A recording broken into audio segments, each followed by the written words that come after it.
Good day, good people. For those that don't know me, I go by Tobi Shinobi, and I'm happy to welcome you back to the Lightroom Virtual Summit, where in this class we will look at some of the more advanced techniques to elevate your architectural photos.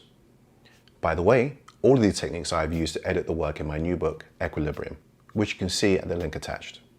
In today's session, we're going to go through more advanced techniques to control aspects of your image using range masks, in particular luminous masks, to affect particular areas. By doing this, you effectively learn how to dodge, brighten, and burn, darken specific areas of your image. We'll look at the RGB curve and color grading tools to tweak the mood of the image. These techniques are for those who have more time and inclination to get the most out of their shots. So first off, let's have a look at the image we're going to try and get to, and then we're going to work from this starting point. So this, from this. So everything's reset here. And let's start off with a few basic edits just to get things into a decent place. So let's increase the exposure a touch. Let's go there. It just already had a lot of contrast. Let's bring the highlights down and see if we can retain some of the detail in the skies. Let's come down a little bit more. Let's leave that at about 45. We'll bring our shadows up a little. Let's mess around with the white level. Let's see, let's leave it 20 and bring blacks up a touch. You can see still a fair amount away from the image that we had before. Let's increase the clarity a little bit. Let's open the image up a little bit and bring some depth back by putting a little bit of dehaze in there. And we'll definitely add some vibrance. We're 45 there. And we will add something to the tone curve. So let's use medium contrast. Let's give it, and then we'll take the black point, lift that up a touch, just give it some fade. And yeah, okay. So this is where it's a great point to use a range mask, and this is how I like to use them. So first of all, I'm going to take the linear gradient tool here, and I'm going to take the gradient and go all the way across the image. So you click and drag, and I'm going to hit O so you can see an overlay. So clicking O gives you this red overlay to allow you to see where the effect is taking place. So where it's most vivid, the red color, that's where the effect is going to be most prominent. The midline is where the effect is halfway, and at this point, this line here, where there's no red, that's where the effect is not in effect at all. So you can pull and drag that out, and by hitting Option, you can keep the midpoint in the same place. So really powerful tool. Can be used in a number of different ways, and you're going to see one of the ways in which I really like to use it. So I'm going to hit delete, get rid of that, because usually you'd use the gradient tool to have an effect go in a gradient. But I don't want to use that way just yet. What I want to do is click to the right of the image in this black space here and drag it so that the whole image is affected, and you'll see why in just a second. So it doesn't matter like how much you do it, but we're going to go from left to right and just make sure the whole image is affected by that. And you're thinking, well, if I was to just do any effect to this right now, so if I hit O and then bring the exposure up, it affects the whole image. Double click on that to reset it. Same thing with highlights, it's going to affect the whole image. So it's like, well, why would someone do that? Control Z or Command Z to reset that. So I'm going to use a range mask. The range mask will mask out a part of the image based on the range that you set. And there's different types of range masks. There's a color and there's a luminance, but we're going to leave color for today, and we're just going to focus on luminance. And so what we have here is the ability to select parts of the image just based on the luminance values. Now, luminance is light, and we can mask out parts of the image just using how dark or light they are based on how Lightroom perceives them. So what I'm going to do is click Show Luminance Mask, and you'll see it's a slightly different type of red from the one before. So if I hit O, you can see that's what the typical range mask overlay looks like. If I hit O, it's going to get rid of that. I'm going to just click on Show Luminance Mask, you see it's slightly different. So with that, there's one of two things I can do. I can either take the slider and move it down to affect certain parts of the image.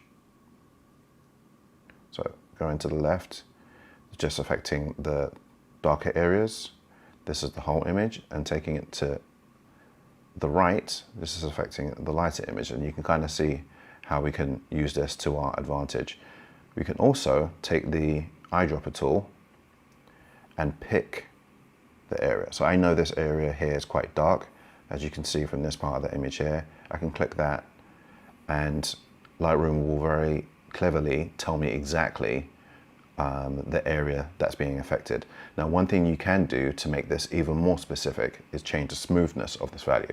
So by going to the left, it makes it much more defined, and you'll have very clear edges defined here, so you know exactly where you're masking. The more you come to the right, the softer and smoother it gets, allowing you to have a bit more of I guess a diffused edge when it comes to the areas that you're affecting.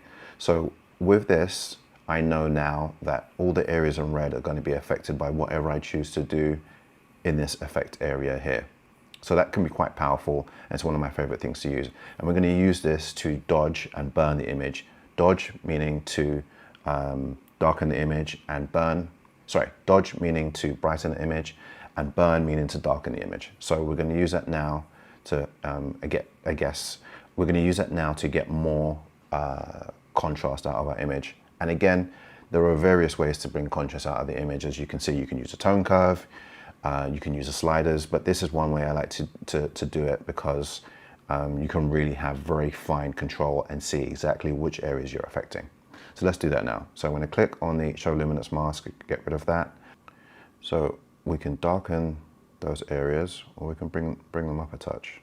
So given that I can just affect the shadows in this particular area, I can use this to dodge and burn. So dodging and burning typically is what people use to accentuate certain areas. So they would make dark areas darker and bright areas brighter. In this particular image, because it is challenging lighting conditions, I'm not going to do that. I'm actually going to use this to bring the shadows up a touch, and then what we can do, we hit done, and click on that again, and you'll see that we have, these are the areas that are affected. So if I right click on that, I'm going to hit duplicate, that effectively doubles the effect, but we're going to use this by dragging up. So we're still affecting the same area, because we've gone from left to right, still affecting the same area, and then we're going to click on this. And then what we can do is click in the middle of this slider area, because that's the range it's affecting, and come to the other side and make sure that we keep the same range. So that's a range of about 30. So we're now affecting the highlights. I'll show you on the luminous mask. This area here is what we're affecting. And I'm going to take the exposure down, do the reverse. So let's go to 1. I'm going to click off the Show Luminous Mask, and you see we've been able to bring down the highlights in just this area, because if I click on the Show Luminous Mask, it's affecting the light areas here, and I can make this even more defined by bringing the smoothness down, make it more defined, and then I can change the range and focus on just the sky. So this is a cool way to just focus on particular areas just using the luminance values.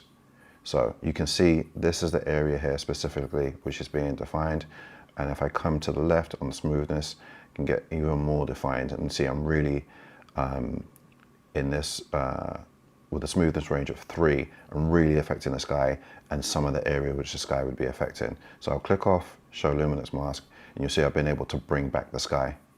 So I'll hit done, and I'll show you before and after. So you can see here, the sky, not so much. But let's work on this image some more and bring it to a better place.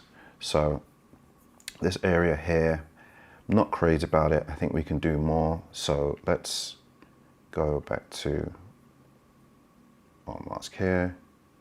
And we see this is the area that's being affected right now. Okay, cool. So I'll click show luminance mask.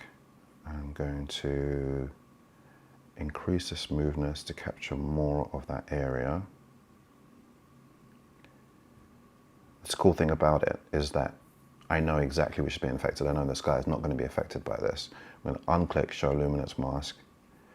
I'm going to increase the shadows. Blacks level, let's bring the blacks up a touch, not too much. I still want to create some depth. I'm going to increase the clarity in this image. Let's go with 50. I do like the texture here, so I want to accentuate that. I'm going to take the texture, come across not too much, and put some depth back in using dehaze. Again, not too much. 20 feels about right, and then I'm going to add some saturation. Let's see. 50. That seems better. Let's go off, on, off, on. You can see a massive difference has been made to the entirety of the image. That looks much better. So I'm going to hit done, and then I'm going to do some overall saturation. Just bring everything up a touch. Let's go with 35 and look at that. Let's have a look before and after. This image is looking much better. I think I want to increase the contrast a touch. Yeah. Let's look at the full image. Okay, cool. So this is looking much, much better. Range masks are one of my absolute favorite tools. You can be super specific about what you select, and if you're smart, you can avoid masking out specific areas to adjust them. Instead, you can identify and select using a luminance range mask. You can also use a color range mask, but I'll save that for a YouTube tutorial for another time. So next we're going to look at the RGB tone curve. So this is a bit more advanced, and there are a number of things you can do with it, but I just want to show you what you can do in general with this.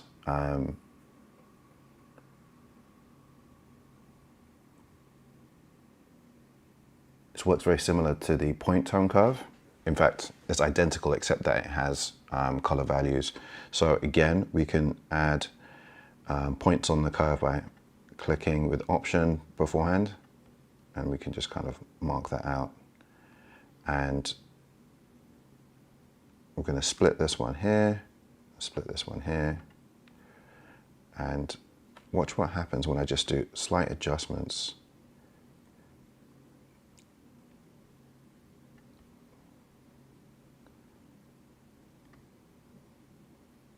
So you really affect the color just by doing very slight adjustments and really start adding signature color to the image. So I'll show you, I'll turn it off and on, off and on. So I'm going to Option, reset that, and put this back to medium contrast. Bring that back to where I wanted it to be. And again, sometimes you may find that you have a color cast in your image. So you may find that the area is too warm or it's too cold. And again, you can affect that not necessarily by using the white balance here, but you can use it in a tone curve. So what Lightroom has cleverly done in the RGB tone curve has told you that this area here is blue, this area here is yellow. As you move things across towards yellow, we'll add a kind of golden tone to it. So that makes it, warms up the image. I'll show you off, on. If I take it to the other side, you can see I've added some blue in the shadows. So this is something that people often like to do. They like to add some blue in the shadows and some gold in the highlights. And you know, some people will be very happy with this image and leave it as that. You can even go so far as to, again, add an S-curve to this. Let's do this here. Just add a bit of contrast in that regard. So we put our anchor points, bring this across here, bring this across to the left, and up a touch, bring this down a touch. And again, you can just start to really add a signature look to your images by using the tone curve.